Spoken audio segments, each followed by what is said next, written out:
So hello बच्चों, कैसे हो आप लोग? I hope all of are doing absolutely fine. So guys, this is our second topic for class 10th.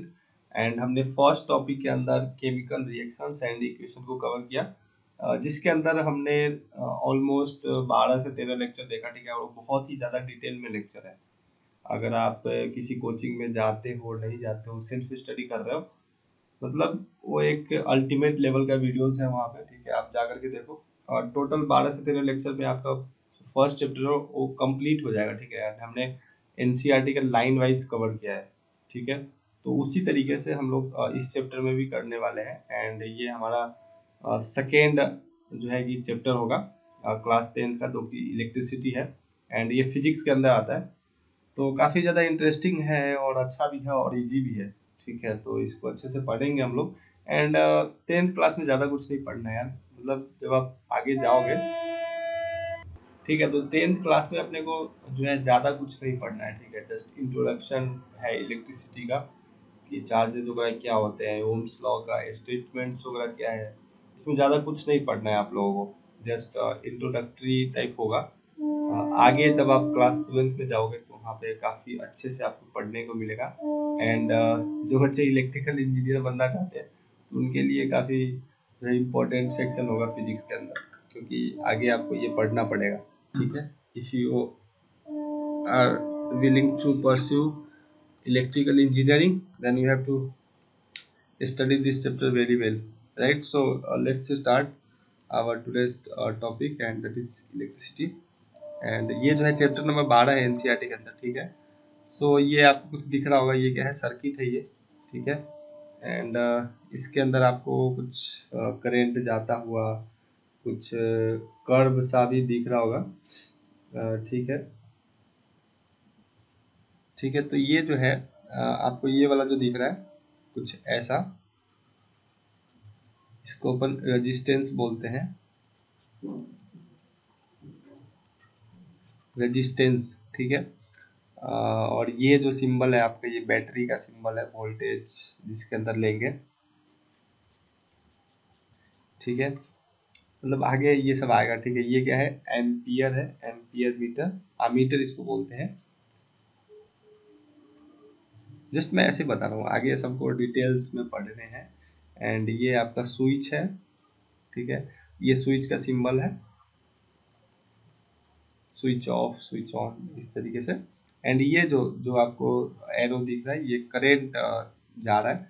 मतलब इस तरह से अगर इधर ऐसे है एरो, तो करंट इस साइड जा रहा है. ठीक है, इधर से इधर से इधर. ठीक है, तो ये करेंट का सिंबल है. मतलब जस्ट फिगर है तो मैं इसलिए समझा दे रहा हूँ. तो स्टार्ट करते हैं. एंड पढ़ता हूँ मैं एक लाइन बाय लाइन इसको. So electricity has an important place in modern society. It is controllable and convenient form of energy for a variety of uses in home, schools, hospitals, industries and so on. जैसा कि आप देख पा रहे होंगे, जब आप ये वीडियो देख रहे हो, तो उस टाइम भी आपने मोबाइल या फिर जो भी लैपटॉप है आपका, वो किससे चार्ज किया? इलेक्ट्रिसिटी से ही तो चार्ज किया है. तो वहाँ पे मतलब जो है कि इसका काफ़ी ज़्यादा यूज है. आज के मतलब मॉडर्न सिनेरियो में देखें तो काफ़ी ज़्यादा यूज है. जब लाइट कट जाए तो मतलब सब चीज़ ठप पड़ जाएगा. बैटरी भी है तो वो कितना देर चलेगा, मतलब ज़्यादा देर नहीं चल सकता वो. ठीक है, तो electricity is an important part of our life. ठीक है, जो मॉडर्न सोसाइटी है उसके अंदर काफ़ी ज़्यादा ये इम्पोर्टेंस रखता है. वो आपको मतलब कभी आपने सोचा नहीं होगा कि इतना ज़्यादा रखता है क्या, बट एक दिन दो दिन लाइट कट जाए तो आपको पता चलता होगा. ठीक है, कि क्या मतलब वो रहता है. एंड इंडस्ट्री के अंदर देखो तो प्रोडक्शन वगैरह भी नहीं हो पाएगा प्रॉपर, मशीन्स नहीं चलेगा.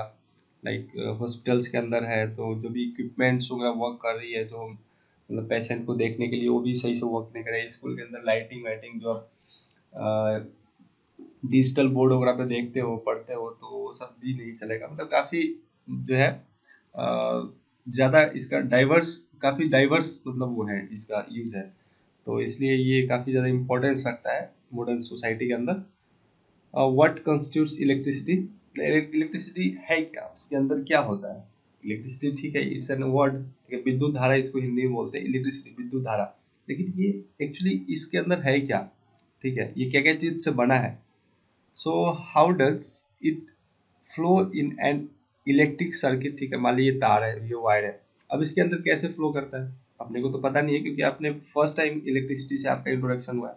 मेरे को पता है लेकिन आपको पता नहीं है, मैं समझाऊंगा इसको। व्हाट आर द फैक्ट, ये क्वेश्चन है, ठीक है, कि इलेक्ट्रिसिटी होता क्या है, इसके अंदर होता क्या है, या आप लिख लो कहीं एक जगह पे, ठीक है, ऐसे करके। फर्स्ट जो ये वाला हुआ, ये पहला हो गया, ये आपका क्वेश्चन कि what constitutes electricity. Second, how does it flow in a electric circuit, ठीक है, ये कैसे फ्लो करता है इलेक्ट्रिक सर्किट के अंदर। दूसरा क्वेश्चन हो गया आपका, मतलब क्वेश्चन जब करोगे कोई भी चीज के ऊपर तभी जाके चीजें जो अच्छे से क्लियर हो पाएगा, ठीक है। What are the factors that control और regulate the current through an electric circuit. अब जैसे इलेक्ट्रिक सर्किट है तो कभी कभी आप देखते हो कि वोल्टेज जो है, मतलब आप मान लीजिए कोई बल्ब लगा रखा आपने, तो उसका जो ग्लो है, उसका जो ब्राइटनेस है बल्ब का, वो बढ़ जाता है, कम जाता है, तो क्या वो किस कारण से कम रहा है, बढ़ रहा है, ठीक है, इंक्रीज डिक्रीज हो रहा है, क्या फैक्टर्स है उसके कि वो जो करंट है एक्चुअली वोल्टेज है वो कंट्रोल हो पा रहा है, ठीक है, उसके बारे में बोल रहा है। ये क्वेश्चन है, ये काफी इंपॉर्टेंट क्वेश्चन है, अगर आप इसको समझ लेते हो तो आपको काफी ज्यादा आसानी होगा आगे चलो। In this chapter will shall attempt to question such, in this chapter we shall attempt to answer such question, मतलब यही सब ये सारे क्वेश्चंस का आंसर ही हम लोग इस टॉपिक के अंदर डिस्कस करेंगे। इन्होंने ये बोला, we shall also discuss the heating effect of current, electric current and its application. Like जो करंट है, ठीक है, तो आपने जैसे हीटर सुना होगा, तो हीटर एक्चुअली है क्या, वहाँ पे एनर्जी मिल रहा है आपको, हीट मिल रहा है, लेकिन हीट कैसे जनरेट हो रहा है, due to heating effect of current, क्योंकि करंट ही तो वहाँ पे हीट जो है कि जनरेट कर रहा है ना, आप उससे जो है खाना बना रहे हो या फिर जो भी ठंड के दिन में उसको यूज कर रहे हो, ठीक है। तो एक्चुअली वहाँ पे हो क्या रहा है कि करंट जो है वो आपको एनर्जी दे रहा है। So current is going to change in form of energy, it's going to change in form of heat, you can say like, ठीक है, कि मतलब हीट हो सकता है, करंट जो हीट में चेंज हो रहा है, तो उसका फॉर्मूला क्या है, कैसे होता है चेंज, उसके बारे में हम लोग इसके अंदर पढ़ेंगे, ठीक है। तो ये सारा क्वेश्चन जो है आप डील कर सकते हो। तो सबसे पहले स्टार्ट करने से पहले मैं थोड़ा सा जो बेसिक चीजें हैं करंट के अंदर, जैसे मैं फ्रीक्वेंटली जो वर्ड्स यूज करूंगा, जैसे चार्ज हो गया, negative charge, type of charges कितने होते हैं, सर्किट क्या है, रेजिस्टेंस क्या है, ठीक है। अब जैसे यहाँ पे हमने रेजिस्टेंस की बात करा था, तो रेजिस्टेंस एक्चुअली है क्या, ये जो है किसी भी मैटर, कोई भी सब्सटेंस है तो उसका एक प्रॉपर्टी है जो कि करंट फ्लो को रजिस्ट करता है, उसी को अपन रेजिस्टेंस बोलते हैं, ठीक है। तो इसके बारे में काफी ज्यादा पढ़ना है इसका अंदर, इस चैप्टर के अंदर। रेजिस्टेंस एक्चुअली है क्या, मतलब करंट फ्लो को रोकता है, ट्राई करता है कि वो मतलब करंट का फ्लो नहीं हो, ठीक है, बस यही काम है रेजिस्टेंस का। जैसे होता है ना आपकी सोसाइटी के अंदर कई लोग ऐसे होते हैं जो मतलब आपको जब आप कुछ अच्छा कर रहे हो तो आपको जो है कि मतलब बैक बाइटिंग करेंगे, वो आपको कुछ मतलब मोटिवेट नहीं करेंगे, वो आपको थोड़ा सा नीचा दिखाना चाहेंगे। तो उसी तरीके से जो रेजिस्टेंस है करंट को जो है मतलब रोकता है कि भाई तू मत इस सर्किट में फ्लो कर, ठीक है, मैं तेरे को रोकता हूँ। तो इस तरीके से जो है रेजिस्टेंस वर्क करता है सर्किट के अंदर, ठीक है। तो जो बेसिक चीजें हैं उसको मैं बता दे रहा हूँ। तो सबसे पहले चार्ज। अब चार्ज क्या है, चार्ज किसी भी मैटर, किसी भी सब्सटेंस का एक प्रॉपर्टी है, ठीक है। तो चार्जेस जो है दो टाइप के होते हैं, एक तो पॉजिटिव चार्ज जिसको अपन सिंपल सा प्लस क्यू से बोल सकते हैं, एंड क्यू मतलब जो है सिंबल ऑफ चार्ज होता है, एंड दूसरा ये आपको पता भी होगा, तो दूसरा निगेटिव चार्ज। तो जैसे प्रोटॉन है, तो प्रोटॉन को जो है बोलते हैं अपन पॉजिटिव चार्ज, एंड आपको पता होगा इलेक्ट्रॉन, ठीक है, उसको अपन क्या बोलते हैं, निगेटिव चार्ज। अब इन दोनों पे जो चार्जेज होते हैं वो सेम होते हैं, और चार्ज का जो यूनिट होता है ये याद रखना है, बहुत इंपॉर्टेंट है, एक नंबर में पूछा जा सकता है यूनिट ऑफ चार्ज, ये आगे आएगा लेकिन मैं बता दे रहा हूँ। यूनिट ऑफ चार्ज क्या होता है, कूलम, ठीक है, कूलम, इसका जो सिंबल है कूलम का सी होता है सिंपल सा। So this is unit of charge, and positive charge और नेगेटिव चार्ज दोनों का जो है यूनिट एक ही होगा, कूलम भी होगा, चार्ज ही तो है तो कूलम भी होगा। तो जो पॉजिटिव चार्ज उसको प्रोटॉन बोलते हैं, एंड जो इलेक्ट्रॉन इलेक्ट्रॉन और प्रोटॉन है उसमें चार्ज सेम होता है, ठीक है, चार्ज जो मैग्नीट्यूड होता है चार्ज का वो सेम होता है, ठीक है। और जैसे Q इक्वल टू अगर लिखे तो 1.67 इंटू 10⁻⁹ कूलम होता है चार्ज इलेक्ट्रॉन और प्रोटॉन दोनों पे। लेकिन जो प्रोटॉन है वो पॉजिटिव होता है, तो इसलिए प्रोटॉन को लिखते हैं 1.67 प्रोटॉन पे चार्ज, एक प्रोटॉन पे चार्ज जो है 1.67 इंटू 10⁻19 कूलम। एंड ये जो हो गया प्रोटॉन का चार्ज हो गया। एंड इलेक्ट्रॉन्स की बात करें तो -1.67 इंटू 10⁻19 कूलम। ठीक है, ये जो है इलेक्ट्रॉन पे चार्ज है। तो अब देखो इलेक्ट्रॉन्स और प्रोटॉन जो है सेम ही लग रहा है, जस्ट यहाँ पे पॉजिटिव और निगेटिव का डिफरेंस आ रहा है। तो इलेक्ट्रॉन के केस में निगेटिव एंड प्रोटॉन के केस में पॉजिटिव होगा, ये याद रखना है आपको। एंड ये चार्ज का वैल्यू जो है आपको शायद रटना पड़ेगा, याद करना पड़ेगा। 1.67 इंटू 10⁻19 तो जब आप यूज करोगे फ्रीक्वेंटली, बार बार देखोगे, बार बार करोगे, तो ये आपको याद हो जाएगा। ठीक है, तो ये जो है टू टाइप ऑफ चार्जेस। अब चार्जेस क्यों बता रहा हूँ, क्योंकि आगे पूरा जो चैप्टर है वो चार्ज के ऊपर ही है। Flow of charge, rate of flow of charge is known as electricity, simple सा डेफिनेशन है इलेक्ट्रिसिटी का। ठीक है, कि किस रेट से जो चार्ज फ्लो कर रहा है उसी को अपन क्या बोलते हैं, इलेक्ट्रिसिटी बोलते हैं। इसमें डिफाइन करा होगा इस पैराग्राफ के अंदर कि इलेक्ट्रिसिटी है क्या। ठीक है, तो इलेक्ट्रिसिटी कुछ नहीं है, rate of flow of charge.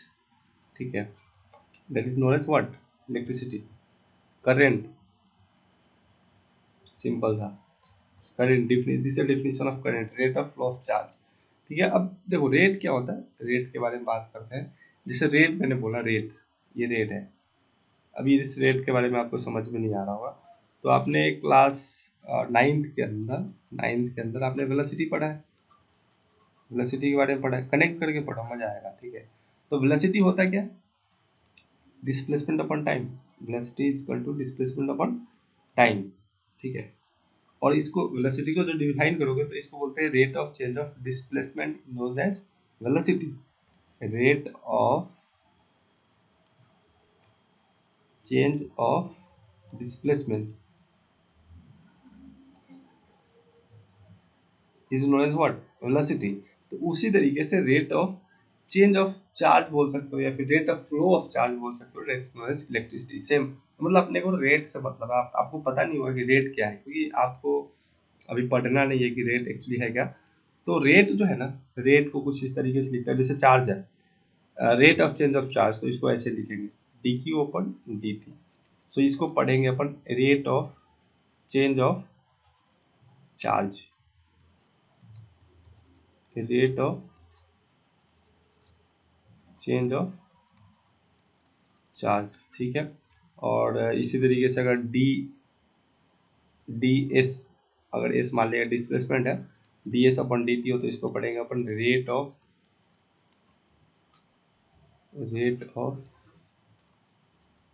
Change of displacement.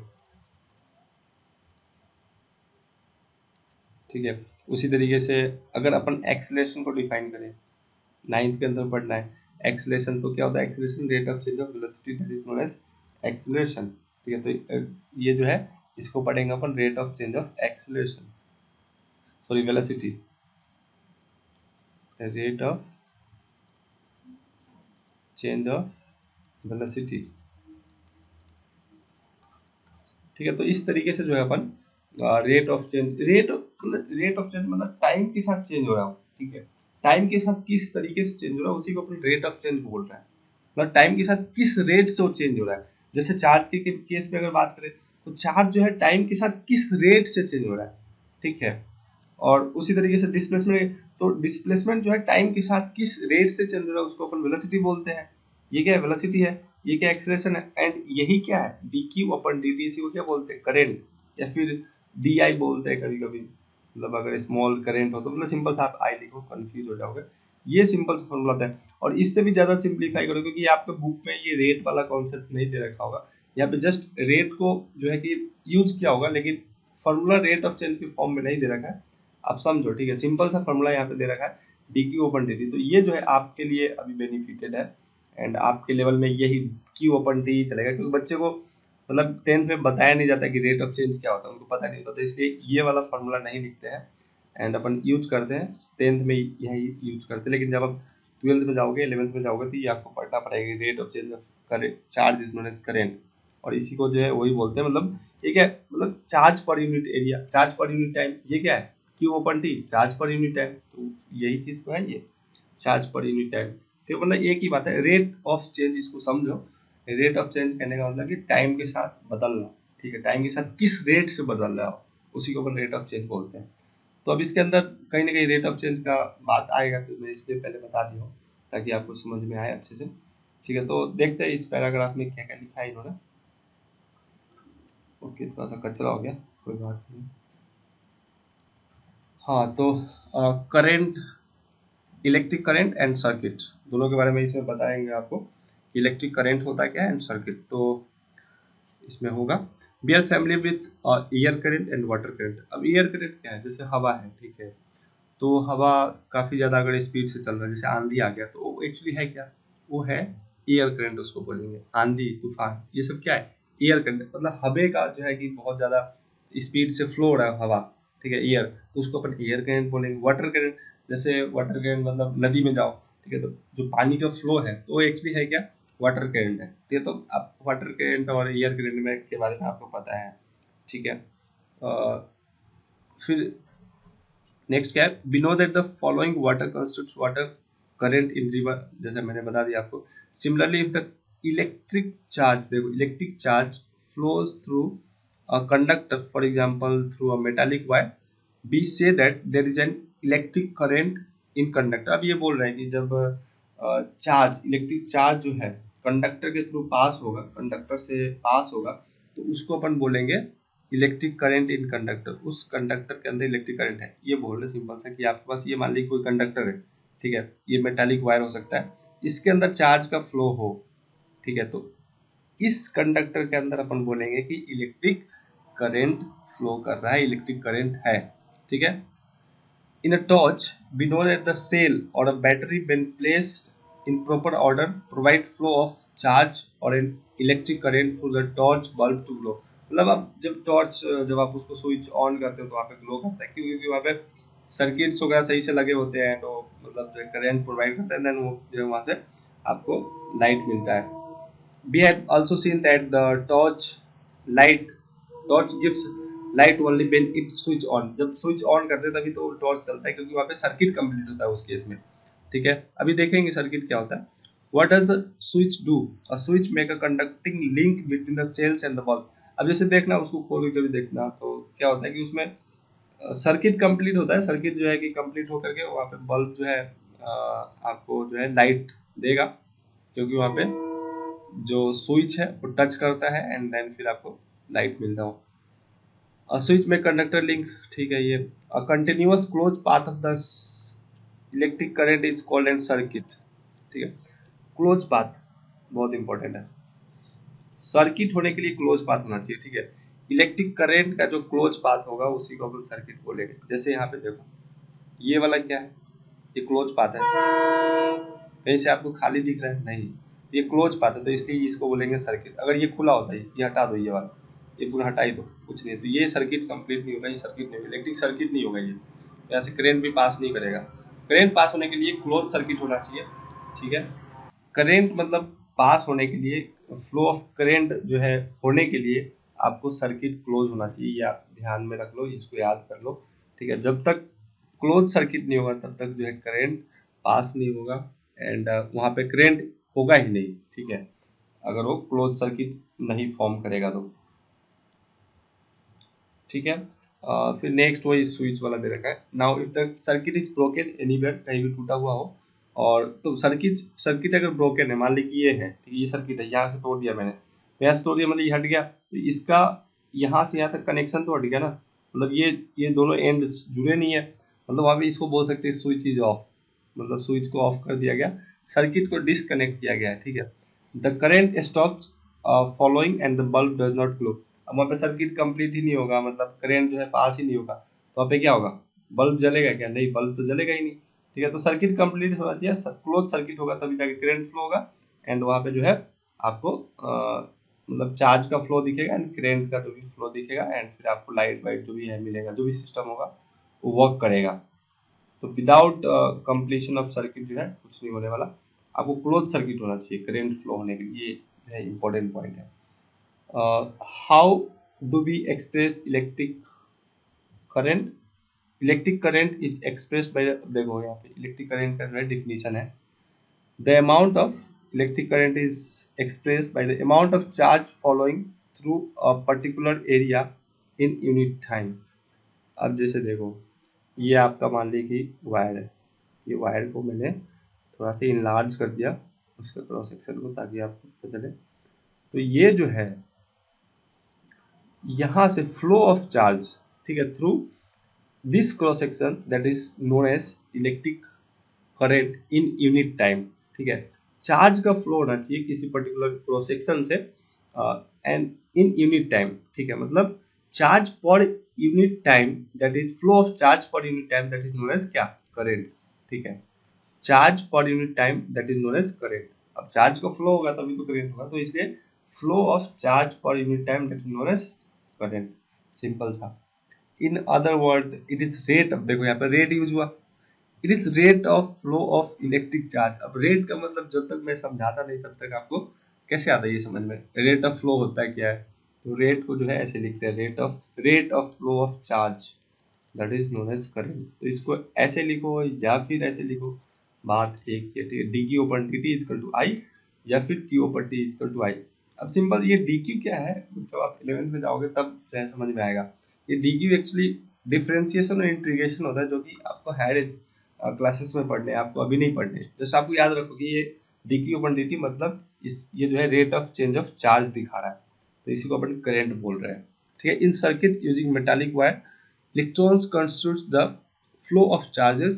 However, electrons were not known at time when the phenomenon of electricity was first observed. अब एक्चुअली क्या है, पहले मतलब बहुत पहले जब फर्स्ट टाइम इलेक्ट्रिसिटी जो है कि यूज किया गया, तो उस टाइम क्या, इलेक्ट्रॉन्स, अब इलेक्ट्रॉन्स जो मेटालिक जो आपका वायर्स है, तो वो क्या है, उसके अंदर इलेक्ट्रॉन्स प्रोटॉन्स न्यूक्लियस वगैरह है, तो उसमें जैसे ही इलेक्ट्रॉन्स का फ्लो होता है तो वहाँ पे सर्किट जो है कंप्लीट होता है, करंट वगैरह आता है। तो उससे पहले सर्किट, सॉरी, जब करंट का जो है कि यूज किया गया फर्स्ट टाइम, तो उस टाइम इलेक्ट्रॉन्स का जो है इन्वेंशन ही नहीं हुआ था। इलेक्ट्रॉन्स पता ही नहीं था कि इलेक्ट्रॉन्स भी एग्जिस्ट करता है किसी मेटालिक या फिर सब्सटेंस में, ठीक है, उसका जो है एक पार्ट होता है वो, ठीक है, इलेक्ट्रॉन्स, तो वो पता ही नहीं था, लेकिन वहां पे जो है फ्लो हो रहा था, ठीक है। So electric current was considered to be flow of positive charge. अब उस टाइम जो इलेक्ट्रिक निगेटिव चार्ज मतलब इलेक्ट्रॉन्स का पता ही नहीं था, तो लोगों ने बोला कि चलो ठीक है, मतलब जो है कि करंट जो है, इलेक्ट्रिक करंट जो है फ्लो ऑफ पॉजिटिव चार्ज मतलब प्रोटॉन का फ्लो है, and direction of flow of positive charge were taken to be a direction of current. बहुत इंपॉर्टेंट पॉइंट है, काफी बच्चे कंफ्यूज होते हैं, ठीक है। ये मान ली कि आपका सर्किट है, इसके अंदर दो केस बनेगा, ठीक है, डायरेक्शन ऑफ करंट को डिसाइड करने के लिए। पहला केस मैं बता रहा हूं, अगर प्रोटॉन है और प्रोटॉन जो है इस दिशा में, इस सर्किट के अंदर ये वायर के अंदर जो है प्रोटॉन होगा, और प्रोटॉन जो है मान ली कि इस दिशा में जा रहा है, इस डायरेक्शन में जा रहा है, तो इस प्रोटॉन के फ्लो के कारण, इस प्रोटॉन के मूवमेंट के कारण इनसाइड द मतलब मेटल वायर्स जो भी होगा आपका, उसके अंदर प्रोटॉन इलेक्ट्रॉन्स होते हैं, आपको पता है। कोई भी सब्सटेंस है, कोई भी मेटल होगा तो उसके अंदर न्यूक्लियस होगा, इलेक्ट्रॉन्स प्रोटॉन्स होंगे, ठीक है। तो वो जो प्रोटॉन होगा वो अगर इस डायरेक्शन मान ली कि जा रहा है, अंदर में फ्लो कर रहा है, तो जो करंट का डायरेक्शन होगा इसी सर्किट में, वो किधर होगा, उसी डायरेक्शन में जिधर प्रोटॉन जा रहा है। दूसरा केस, अगर मैं बोलूं ये आपका सर्किट है, ठीक है, एंड प्रोटॉन ना लेके इलेक्ट्रॉन्स ले ले, ठीक है, कि इलेक्ट्रॉन्स का फ्लो हो रहा है, तो मान ली कि इलेक्ट्रॉन्स का फ्लो अगर इस डायरेक्शन में हो रहा है, बहुत इंपॉर्टेंट पॉइंट है, बच्चे कंफ्यूज होते हैं बहुत ज्यादा।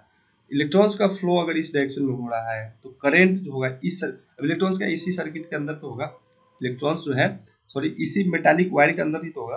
अब इलेक्ट्रॉन्स प्रोटॉन्स क्या मेटालिक वायर का ही तो पार्ट है ना, उसके अंदर होता है इलेक्ट्रॉन्स प्रोटॉन, मेटालिक वायर के अंदर होता है। तो मान ली कि अगर प्रोटॉन फ्लो कर रहा है इधर, तो करंट का डायरेक्शन इधर होगा, इसी मेटालिक वायर में। फिर नेक्स्ट मैं बोल रहा हूँ कि नहीं, मैं बोल रहा हूँ कि इलेक्ट्रॉन्स को फ्लो कर रहा है, मैं कंसीडर करूंगा कि इलेक्ट्रॉन फ्लो कर रहा है, मेरे मन में चलेगा कि मैं इलेक्ट्रॉन को जो है कि मैं धक्का देकर उसको फ्लो करा रहा हूँ, ठीक है, कुछ भी करके। तो इस सर्किट, ये जो मेटालिक वायर हुआ जिसके अंदर इलेक्ट्रॉन्स इधर जा रहा है, उसके अंदर करंट का डायरेक्शन जो है इधर होगा, मतलब इलेक्ट्रॉन जिधर जाएगा उसके जस्ट अपोजिट डायरेक्शन में जो है करंट का डायरेक्शन। और अगर प्रोटॉन बोल रहे हो तो प्रोटॉन जिधर जाएगा उसी डायरेक्शन में करंट का डायरेक्शन होगा, वही बात यहाँ पे लिखा गया है। So electric current was considered to be flow of positive charge and direction of flow of positive charge. This is direction of flow of positive charge was taken to be a direction of electric current. ठीक है, जिधर positive charge आ रहा है उधर electric current का direction होगा. Conventionally, in an electric circuit, the direction of electric current is taken as opposite to the direction of flow of electron. ठीक है, अब flow of electron इधर है तो इसके जस्ट अपोजिट क्या है, इलेक्ट्रिक करंट का डायरेक्शन. वही तो बोल रहा है. Electric current is taken as, electric current, ठीक है, ये वाला electric current is taken as opposite to direction of flow of electrons. तो फ्लो ऑफ इलेक्ट्रॉन किधर है, इधर, उसके जस्ट अपोजिट करंट का डायरेक्शन ये हो गया. Which are negative charges. ये क्या है, इलेक्ट्रॉन्स का नेगेटिव चार्ज ही तो है. इलेक्ट्रॉन्स क्या है, नेगेटिव चार्ज है. तो नेगेटिव चार्ज का फ्लो जिधर होगा उसके जस्ट अपोजिट डायरेक्शन में जो है करंट का फ्लो होगा. तो दोनों केस बहुत इंपॉर्टेंट है, इसको रट लो, याद कर लो कि इलेक्ट्रॉन का डायरेक्शन, इलेक्ट्रॉन जिधर जा रहा है उसके जस्ट अपोजिट डायरेक्शन में करंट का डायरेक्शन होगा. ठीक है, और जिधर प्रोटॉन जा रहा है उसी डायरेक्शन में करंट का डायरेक्शन होगा. तो ये जो है आपके लिए काफी ज्यादा इंपॉर्टेंट है. सो बच्चों, कल से हम लोग नेक्स्ट लेक्चर से हम लोग यहाँ से स्टार्ट करेंगे. तो हमने इसको काफी अच्छे से समझा है एंड आई होप कि आपको थोड़ा सा मतलब क्लियर हुआ होगा चीजें. एंड जब नेक्स्ट लेक्चर में आएंगे तो थोड़ा सा रिवाइज करेंगे तो वहाँ पे आपको थोड़ा सा और भी अच्छे से समझ में आएगा. एंड फिर नेक्स्ट हम लोग थोड़ा सा फॉर्मली करंट को डिफाइन करेंगे. इस पे एक दो क्वेश्चंस जो इसके अंदर दे रखा है, देखो मैंने ये बता चुका है. तो ये सब चीजें जो है हम लोग करेंगे नेक्स्ट लेक्चर से. एंड अगर आप इस चैनल पे फर्स्ट टाइम आए हो, पहली बार देख लो इस वीडियो को, तो please do subscribe this channel and अपने दोस्तों के साथ इस वीडियो को शेयर करो. जो भी बच्चे क्लास 9, 10 और 11, 12 में पढ़ रहे हैं या फिर एनडीए वगैरह की प्रिपरेशन कर रहे हैं, एयरफोर्स नेवी की प्रिपरेशन कर रहे हैं, तो उनको बोलो इस चैनल को सब्सक्राइब करने के लिए. हम लोग इन फ्यूचर क्या अभी जो है कि हम लोग एयरफोर्स के लिए लेक्चर्स ला रहे हैं एंड काफ़ी अच्छे लोग जो मतलब ऑलरेडी निकाल चुके एग्जाम, अभी जॉब कर रहे हैं एयरफोर्स के अंदर, बीएसएफ के अंदर और नेवी वगैरह के अंदर, तो उन लोगों को हम लोग लेकर के आएंगे. ठीक है, एक्सपीरियंस्ड लोगों को लेकर के आएंगे. तो जैसा बच्चों का रिस्पॉन्स रहता है वैसे हम लोग करते हैं. ठीक है, तो अब आप क्लास 10th के अंदर काफ़ी अच्छा जो है रिस्पॉन्स आ रहा है बच्चों को, तो इसलिए हम इसको कंटिन्यू कर रहे हैं. ठीक है, और आगे कंटिन्यू करेंगे जैसा रिस्पॉन्स रहेगा बच्चों का. ठीक है, तो लाइक वाइक कर दिया करो एंड कमेंट कर दो, कोई भी दिक्कत है, कोई भी प्रश्न है तो. ठीक है बच्चों, फिर चलते हैं, आज के लिए इतना ही एंड फिर नेक्स्ट लेक्चर में हम लोग मिलेंगे इलेक्ट्रिक करंट के साथ ही. So bye, thank you for watching, have a nice day.